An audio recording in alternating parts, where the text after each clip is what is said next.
Hello, everybody, and welcome to the Success Harbor Podcast with George Mazzaros, where it's all about making success happen for you. Hi, everyone. This is George Mazzaros with Success Harbor, and I have Dave Hermanson with me. Dave is the man behind StoreCoach.com. Welcome. Thanks for having me. Thanks for being here, Dave. Tell me how and why you started Store Coach. What were you doing prior to that, and why Store Coach? Why not something else? Well, really, since 2003, I've been big time into e-commerce and just really enjoy the e-commerce business model.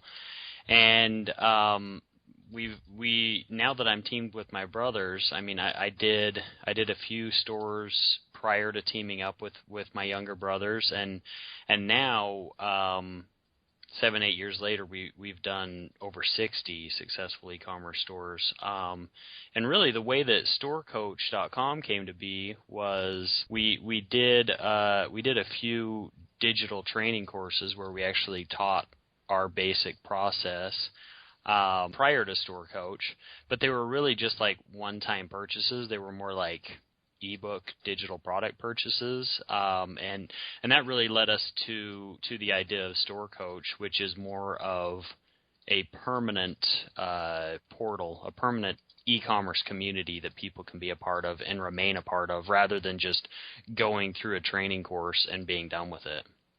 Okay.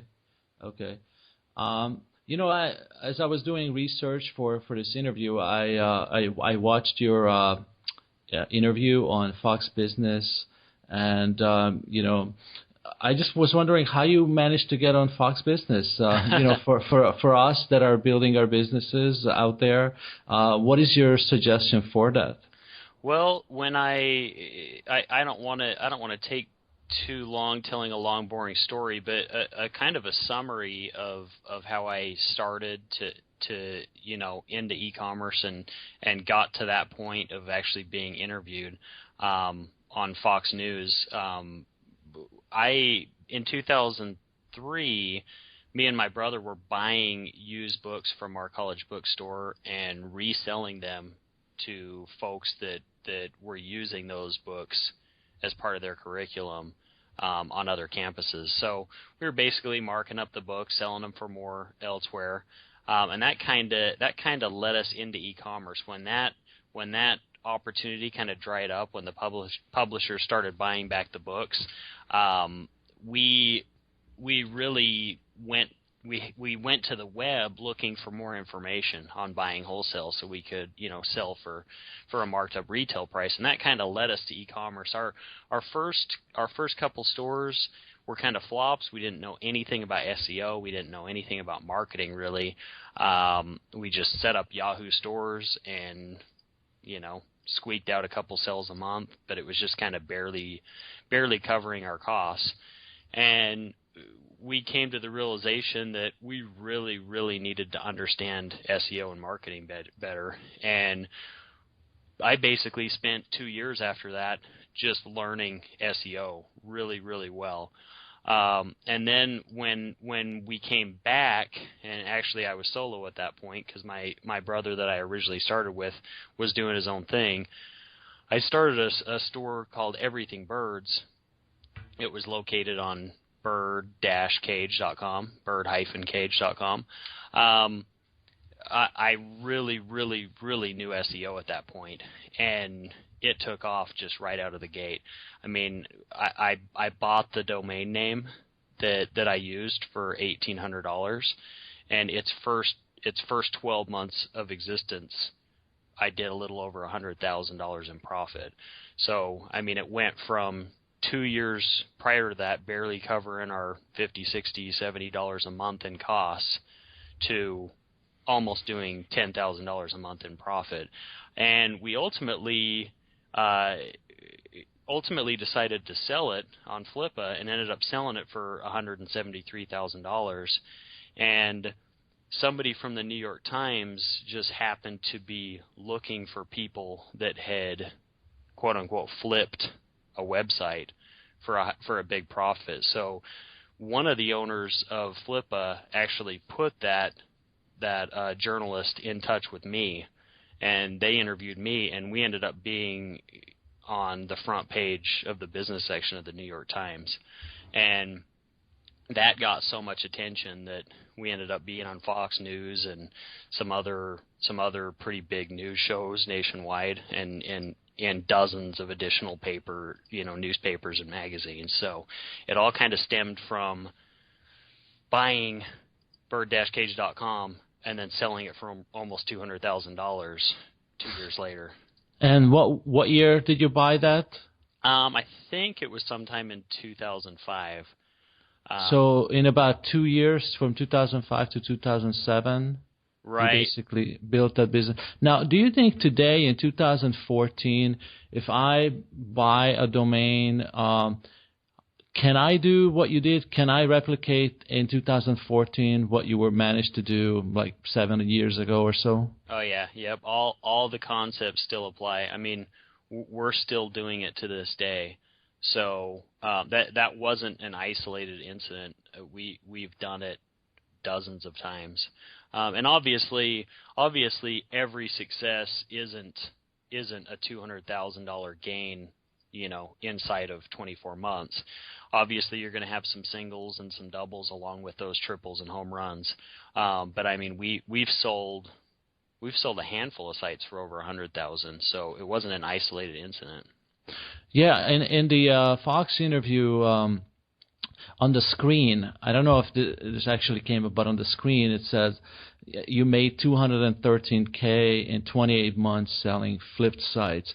So what are some of the skills that we need to have to be able to to make $200,000 plus flipping websites? I mean, you mentioned SEO.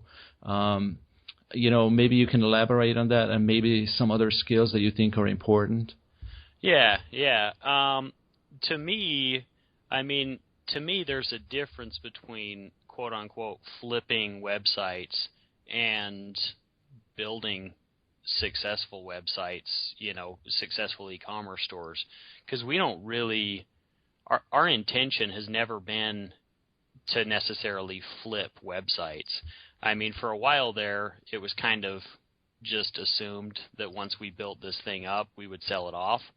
But it's kind of funny that we've gotten this reputation for being website flippers, and we constantly have people coming to us asking us, for information about flipping websites. But it's never really been our intention. Really, we just build successful e-commerce stores, and the fact that they are worth so much money in such a short amount of time is just because we're building sound websites. I mean, we've actually, just to give you another example of a true flip, we did a paintball website. I believe it was either right before or right after that Birdcage website. We bought an age domain name for $200. It was jerryspaintball.com, and within 90 days, it was making $5,000 or $6,000 a month in profit, and we sold it for $60,000, like barely 3 months after the day we bought it for $200. So that was like a crazy prototype, website flip. But again, we just built a sound e-commerce store on a domain name that had some strong authority. So I guess to me the keys are, obviously you need a fair amount of knowledge about e-commerce and just websites in general. But the main key points are the authority that you have on the domain. We usually look to land a domain that already has a fair amount of authority, whether the website owner is letting it expire or whether they're selling it for flippa and they haven't really monetized it well. We basically spot a domain that has a bunch of authority but isn't worth a lot of money yet. And then we build a good e-commerce store there. And obviously, when you build a site, the big two factors for making that site extremely valuable are traffic and trust, or conversion rate factors. So we know how to increase and drive the traffic, and we know how to watch our conversion rate, improve our conversion rate, and just maximize the value of those visitors we're getting to the website. Now, does this also work for, let's say, an attorney or an accountant? If somebody wants to build sites for that, I mean, obviously they don't not going to have e-commerce, but they still need traffic and they still need people and eyeballs looking at their sites. Yeah, for sure. I mean, we get asked all the time, will your techniques work for an affiliate site, or will they work for, AdSense advertising sites, or will they work for my real estate website or my legal website? And the answer is always yeah. I mean, 95%, if not 100% of the concepts are the same, regardless of what realm you're in. Having a sound website that gets visitors and gains the trust of those visitors is universal. It goes for all types of websites. And in terms of, let's say you find, or I find, or somebody finds a site on Flippa or something that's, they spend maybe $1,000 or $500 on it, and for them to take it to that level, and I'm not talking about $200,000, but let's say take it to like a $50,000 revenue. How many hours do you think they need to put in, and how much do they have to learn if they're starting from scratch? Yeah, I'm glad you combined the how many hours you need to put in with the how much you need to learn, because those two play in with each other. Obviously, if you're extremely knowledgeable like we are, and you have resources in place and you have a checklist of what you need to do once you take over an age domain name and you're completely overhauling it. I mean, most of the time we basically bulldoze whatever's there. We start from scratch. If there was some really good content, we'll keep that content in place within our blog or within our article section. But for the most part, we just start from scratch, and we just get the domain name because of the age and the authority it has. And obviously that authority is going to be there from backlinks pointing to the website from other websites on the web, and then also social signals, having a decent social following and having, those social signals coming into your website. But if you really, really understand all of that and know the process really well, you can basically oversee. I mean, we kind of do it on the side right now. Our main focus is on Store Coach, but we're still able to, do this on the side, just kind of overseeing the outsourced work. So if you really understand all that and know how to manage all that, you can do it in 5-10 hours a week and be there in just 3, 4, 5, 6 months. But if you're a total noob and you're kind of learning as you go, you can expect to be in front of your computer every second you're awake for 3 to 6 months. So good. So it's really one extreme or the other, or you could fall somewhere in between, just depending on how much you know and your experience. Yeah, and I'm glad you emphasized that it's not a get-rich-quick type of thing. It's really a business that you're building. Exactly. Yeah, not at all. I mean, we despise the magic pill, click a button just and press you're rich. here. Yeah, we can't stand that kind of stuff. Yeah, and I'm glad that the way you talk about it is learning and building a business and not just flipping. And I like the idea of flipping because I think that with all the property flipping going on, it resonates with people. Mm-hmm. But it's really about building value, right? I mean, just building something that has a real value out there. Yeah. I mean, you can compare it to with a real world example. You can compare the getting an aged authority domain name with if you're looking to, let's say you're looking to open up a deli in your local town. The advantages that getting an aged authority domain name give you are basically the same as you taking over a lease space that already has all the fixtures in place and already has a reputation in the community. It's going to have a certain amount of traffic there and a certain amount of assets there And that's why we like to start with an aged authority domain name. We can skip that. We can skip that initial 6 to 12 months of marketing and bringing links and bringing social signals to our site, because that's all there already, and we can build off of that. Yeah. So I was going to ask you, and I think you might have answered this, but how much advantage do you gain by buying one of these aged domains? Is it a year? Is it 5 years? As opposed to just registering a domain name and starting from scratch?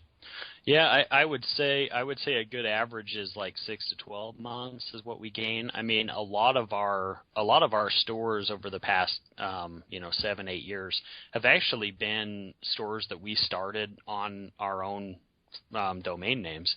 For example, pitchingmachinesnow.com, we registered that new, and within a year, I think it was even quite a bit less time than that, we sold it for $149,000. It was up to the point where it was making, I can't remember exactly, somewhere between like $6,000 and $10,000 in profit a month. So, I mean, you can do it from scratch, and if you really, really want a specific domain name and you really want to brand and get known for that specific domain name, you can do it that way. But in general, a $500 to $2,500 domain name, if you know how to scope those out and find those, it usually saves you 6 to 12 months of upfront marketing. If there's one tool to use to scope these domains out, what would you recommend? Well, really, I use my eyeballs and my brain. I don't really use any tools. The top two ways, and obviously when I say that, you're going to have a certain amount of understanding. You're going to have to know how to look at a website and do a basic analysis on it. I use Majestic SEO. And that's just majesticSEO.com to look at backlinks.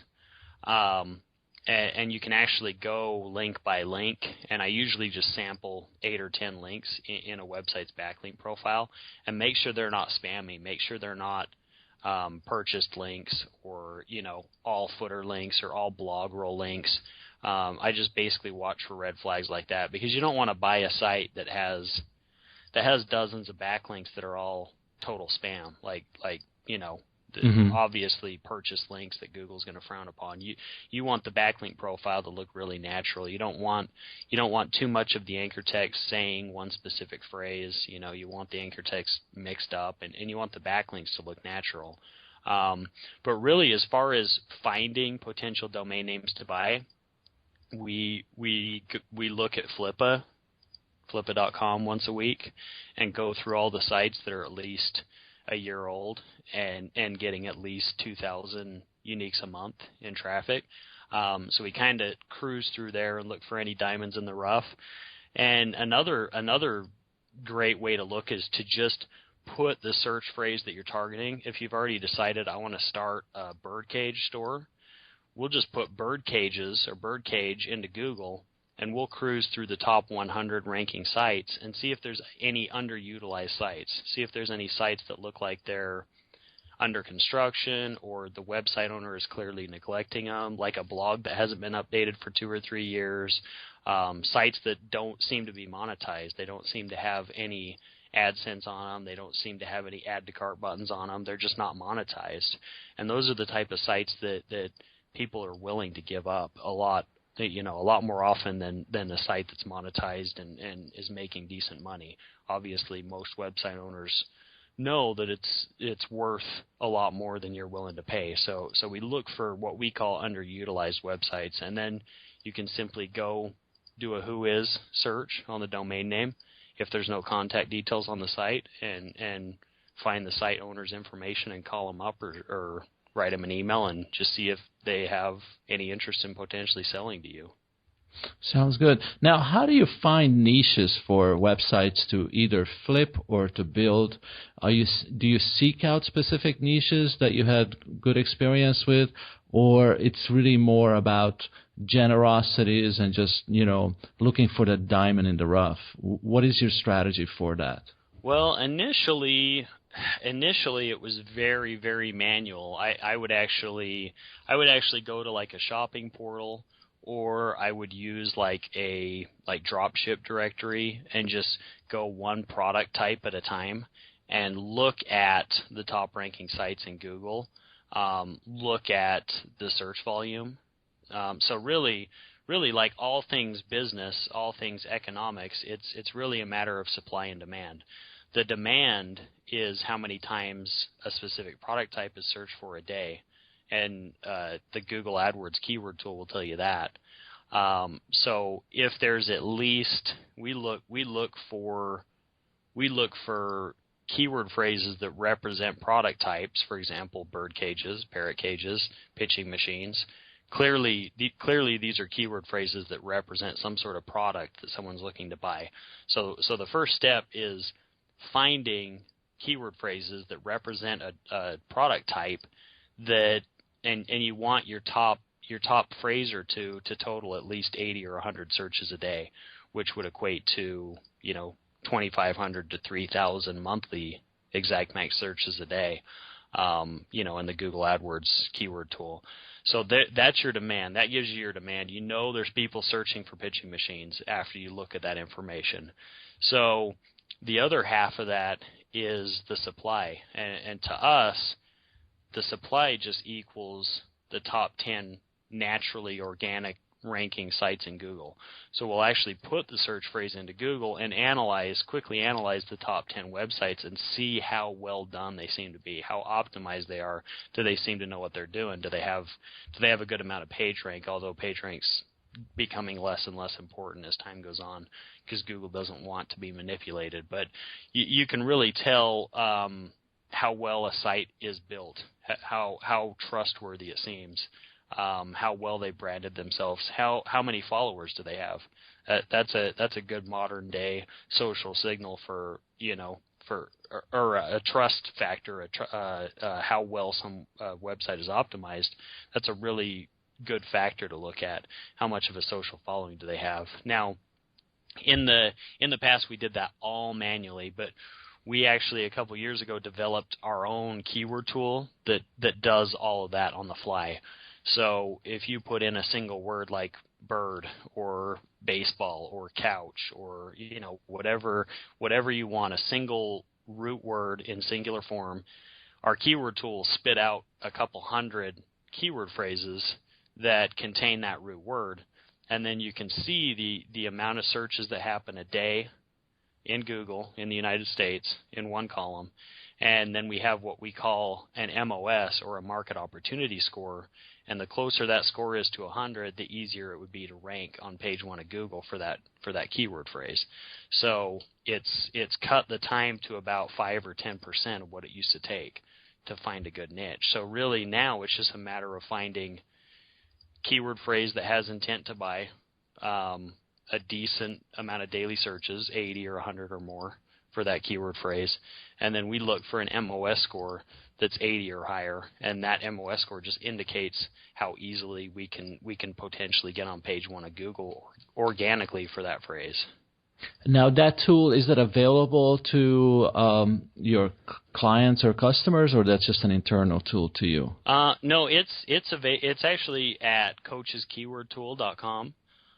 So it's branded along with the Store Coach name, but it is independent of Store Coach. So during the free e-commerce training that we give people at storecoach.com, we mention it and we show it in actually the very first phase of the training. That's our first phase is finding a good niche phrase to build our store around. So that's actually where we mention it. And then we give a couple other options for doing it manually if people don't want to buy the tool. I think the tool's like $67 for lifetime access, so it's not an expensive tool. I mean, similar tools are $99 a month to use. So yeah. Now, when you sell a site, how do you find buyers, or are buyers find you? Do you list it on something like businesses for sale or something like that? Or the opportunity just presents itself, or there is some kind of a proactive approach there? Well, I mean, for us now, because of our reputation and all that, we constantly have people reaching out to us and saying, hey, can I buy one of your websites? and we actually have a waiting list of people that want to be notified when we have something for sale. But in the past, we've always kind of just gone to flippa.com just because it's kind of the easiest way, even though you don't really get as much as you potentially could. Usually Flippa is a little bit lower and middle range websites, and you could typically get more if you know how to seek out a broker and actually get assistance selling to the right type of client. I would say moving forward, we've discovered EmpireFlippers.com, which I'm sure you've heard of. Yes, I actually interviewed the founder, one of the founders. Oh, cool. He's a great guy. Yeah. I think it's Justin and Joe. Mm-hmm. I think. Yeah, Justin Cook and Joe. Yeah, I don't know Joe's last name, but they're. Mm-hmm. Yeah, in fact, we were just on one of their podcasts, or I was just a month or so ago here. But I think moving forward, we're gonna have them sell any websites we decide to sell, because they list at a 20-month net profit multiplier, which is about the maximum you can ever get on Flippa. So I think their brokering service is definitely worth looking into if you're looking to sell a profitable site. So far it sounds like things have worked really well for you, but I want to hear maybe some of the failures or things that haven't really worked out, or because we can learn from that too. What's maybe the biggest mistake that you made, or one of the big mistakes that you made in business? Yeah, well, I would say that most of the mistakes were kind of earlier on, before we really fine-tuned our 7-phase process, because nowadays the quote-unquote failures are sites that are still worth $10,000 or $20,000. Those are kind of the worst case scenarios now, because we have such a rigorous process that we go through, that losers don't make it through the gate. Losers don't make it to the build out stage. But in the beginning, when me and my brother Kevin jumped online in 2003 and started learning about drop shipping and e-commerce and launched a couple Yahoo stores, we had no idea what we were doing. In fact, one of our very first store had the absolute ugliest domain name you've ever heard. I guarantee it. I can't remember exactly what it was, but we were under the impression from the little bit we had read that it was really important to get all our keyword phrases into the domain name. And clearly, whoever had published that had no idea what they were talking about.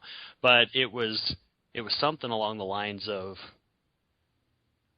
RC radio remote control boats, plane, cars, trucks, and more.com.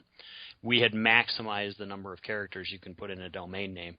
And in search results, it wraps onto 2 lines, and it literally, you can't get an uglier domain name than we have. The only thing worse is if you hyphenate every word, right? Yeah, which we may have. I think we actually probably did. But this was like 11 years ago now, so I can't really remember exactly. But we were awful. We had no idea what we were doing at that point. We didn't know SEO existed. We obviously understood very, very, very basics of supply and demand, but we didn't even realize there was anything you could do to increase your traffic, really. We built Yahoo stores. We got a tiny bit of traffic because back then you were automatically in Yahoo Shopping, in the Yahoo Shopping portal for free if you had a Yahoo store. So we squeaked out a couple sales a month, but ultimately we ended up being morons and accepting what was a blatantly obvious, looking at it now, it was a blatantly obvious fraudulent order. It was for like 10 remote control cars, and these were like $400, $500 cars. So it was like a $4,000 or $5,000 order, and the billing and the shipping didn't match each other. And nowadays it's so easy to spot, and fraud is so few and far between that it's not even an issue. But back then, being total newbies, we were like, oh, cool, we just made a $4,000 or $5,000 sale, and we accepted it, and we shipped out right away, and sure enough, it was fraudulent. and the credit card was, being used by somebody that wasn't authorized, and it got disputed by the original card owner, and we lost our merchant account, and we basically just had to close shop on both those stores. So tell me, why didn't you give up? I mean, there are so many people that give up when even something smaller happens to their business. What is it that said, you know what, we made some mistakes, but we're learning, we're going forward? I mean, why not give up? Well, really, I mean, we're all entrepreneurs, and our dad has been an entrepreneur our entire lives, so it's just kind of in our blood. And if you give up when you have some sort of roadblock like that, 100% of people would fail. I mean, every single person that makes it has those kind of stumbling stones, So, and I think that's just kind of built into us. We just kind of knew that there were going to be hurdles that we had to get over, and I took that opportunity. At that point, we were basically blacklisted with the merchant account provider, so we couldn't even get a merchant account to process credit cards. So we were dead in the water. And rather than pouting and giving up, I decided to learn SEO. I decided to learn how to, I decided I wanted to become an expert on getting traffic to a website and converting that traffic. So I literally spent 2 years learning how to drive traffic to a website. And that has ended up being the foundation for all of our success still today. Okay. And how do you deal with the roller coaster ride of entrepreneurship? Is it something that, or does it affect you? It doesn't really affect me so much, but it probably affects my wife quite a bit. When I decided to go all in on e-commerce, I had a pretty darn good job at an electrical engineering firm.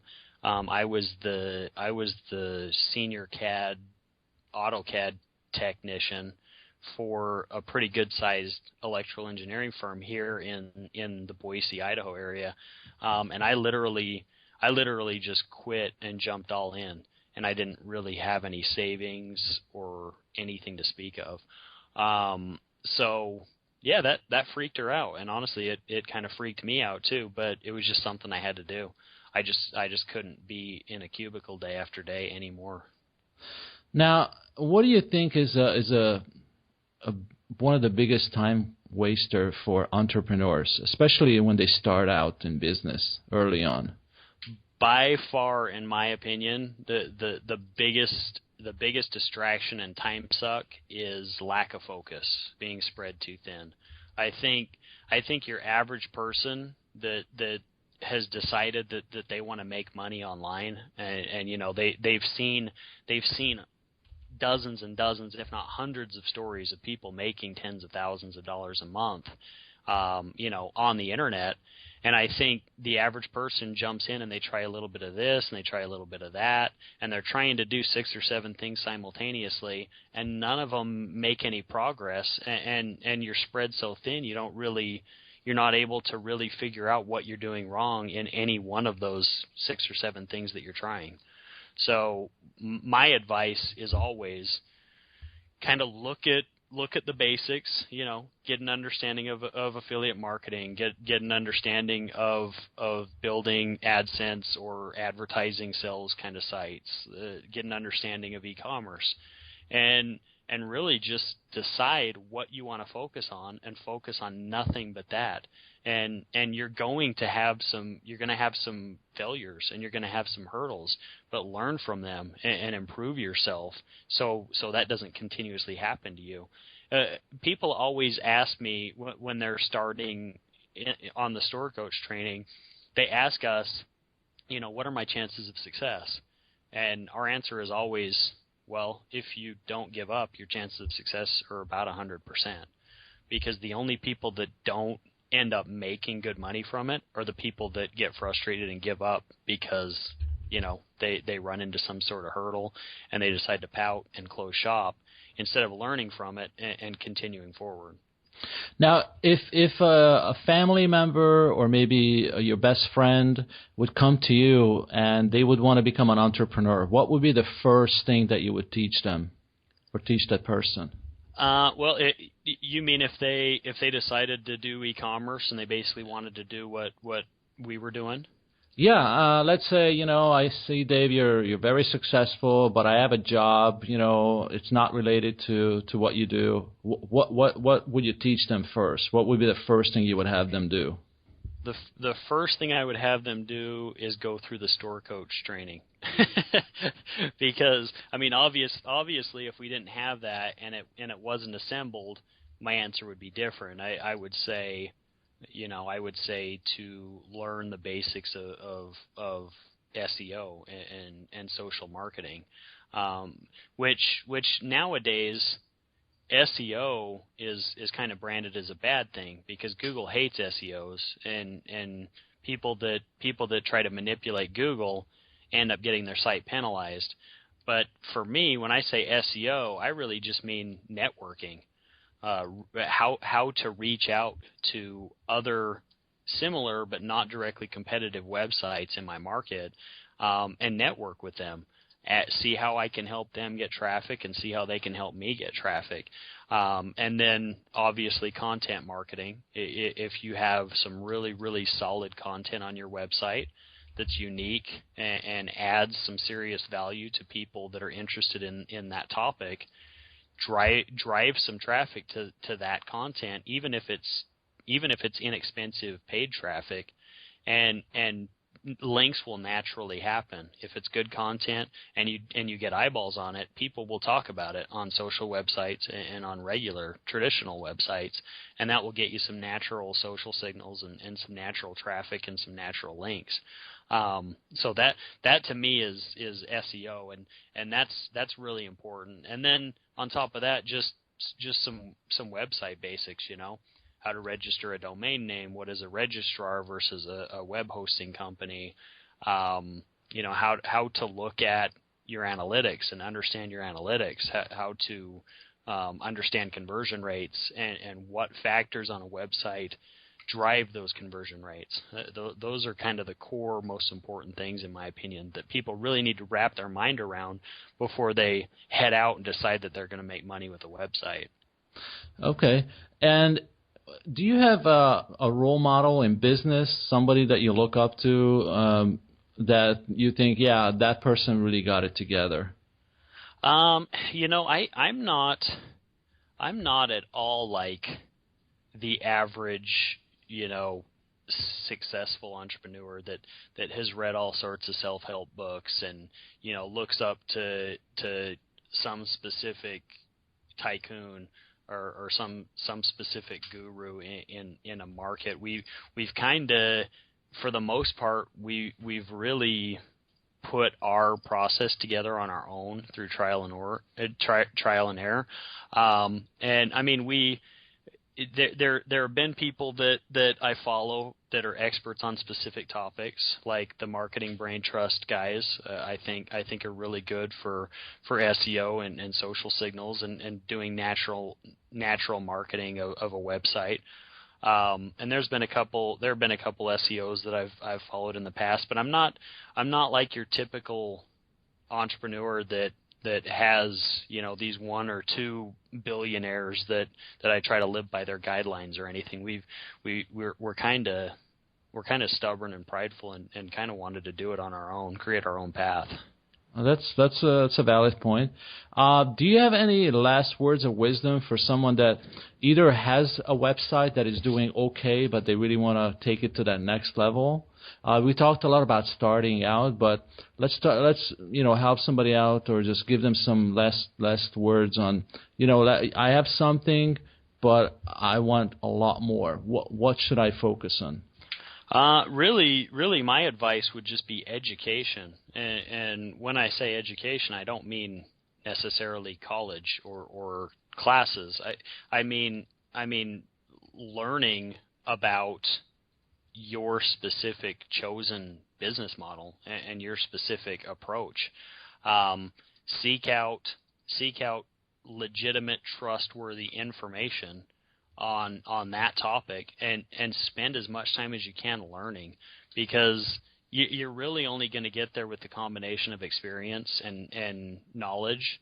And rather than worrying about trying 6 or 7 different push button get rich quick schemes, focus on one topic and really educate yourself on that topic, and then you'll really have a better understanding of how to improve as time goes on. When you have hurdles, when you have an awful conversion rate, when you run into those kind of problems, and when you do things wrong, you're going to understand what went wrong and how to improve and how to help that from happening again.